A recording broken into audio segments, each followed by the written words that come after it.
اچھا غلام نبی مدنی صاحب، پاکستان میں ایک بہت بڑا جو لوگوں میں یہ سوال اٹھتا دیکھا ہے ہم نے، اکثر لوگ ہم سے پوچھا بھی ہے براہ راست، لوگ یہ سمجھتے ہیں پاکستان میں کہ حرم مسجد نبوی کے جو امام ہیں وہ شاید امام مظفر صاحب ہیں، اور مسجد حرم مکہ کے جو امام ہیں وہ شیخ سدیس صاحب ہیں. تو آپ اس بارے میں اگر تھوڑی سی روشنی ڈالیں کہ کتنے امام ہوتے ہیں حرمین کے، اور ان کی کیا کیا ان کی ذمہ داریاں اور کیسے وہ فرائض انجام دیتے ہیں؟ دیکھیں، مسجد نبوی صلی اللہ علیہ وسلم اور اسی طرح مکہ مکرمہ کے اندر جو ائمہ کرام ہیں، پہلے زمانے میں بہت کم ہوتے تھے، 2 سے 3 ہوتے تھے، لیکن اب جدت آ گئی ہے. ابھی کچھ دن پہلے ایک خبر آئی تھی سامنے کہ ائمہ حرمین کے لیے نیا لائحہ عمل جاری ہوا ہے. اس میں کچھ شرائط سعودی حکومت کی طرف سے جاری ہوئی تھیں. اس میں کہا گیا کہ امام حرم کون بن سکتا ہے. اس میں ایک شرط لکھی تھی کہ وہ سعودی شہری ہو اور 30 سال سے اس کی عمر کم نہ ہو، اس نے PhD کی ہو علوم اسلامی کے اندر. تو یہ شرائط ہوتی ہیں، اور حافظ قرآن ہو، اچھے آواز سے پڑھتا ہو، یہ شرائط ہوتی ہیں. اس وقت مسجد نبوی کے اندر جو ائمہ کرام ہیں، غالباً ان کی تعداد جو ہے تقریباً 8 ہے، اور اسی طرح مکہ مکرمہ کے اندر 10 کے قریب جو امام ہیں وہ موجود ہیں.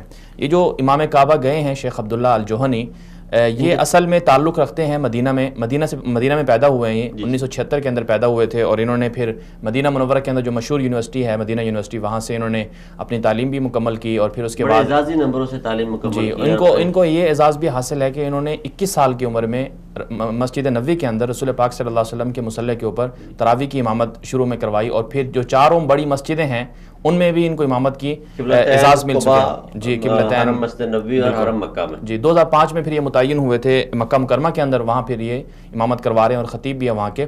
ان کی آواز بہت اچھی ہے، بہت مشہور ہیں. اب یہ جو دورہ سامنے آیا ہے، دورہ پاکستان امام کعبہ کا، تو اس کے اگر مقاصد کا ہم گہرائی سے جا کے جائزہ لیں تو ہمیں بہت ساری چیزیں سامنے نظر آتی ہیں. ان میں سے ایک تو یہ ہے کہ سعودی عرب اور پاکستان کے تعلقات کو مستحکم کیا جائے. جس طرح سے سرمایہ کاری پاکستان میں ہونے جا رہی ہے، عمران خان صاحب کی قیادت کے اوپر جس طرح سے سعودی گورنمنٹ یا بیرونی دنیا جو اعتماد کر رہی ہے، اس اعتماد کو مزید آگے بڑھانا یا اس کو مزید مستحکم کرنا، یہ اس کا ایک طرح سے تسلسل تھا. اور ساتھ ساتھ یہ ہے کہ پاکستان کی جو قوم ہے، پاکستان کی جو عوام ہے، وہ چونکہ سعودی عرب سے محبت رکھتی ہے.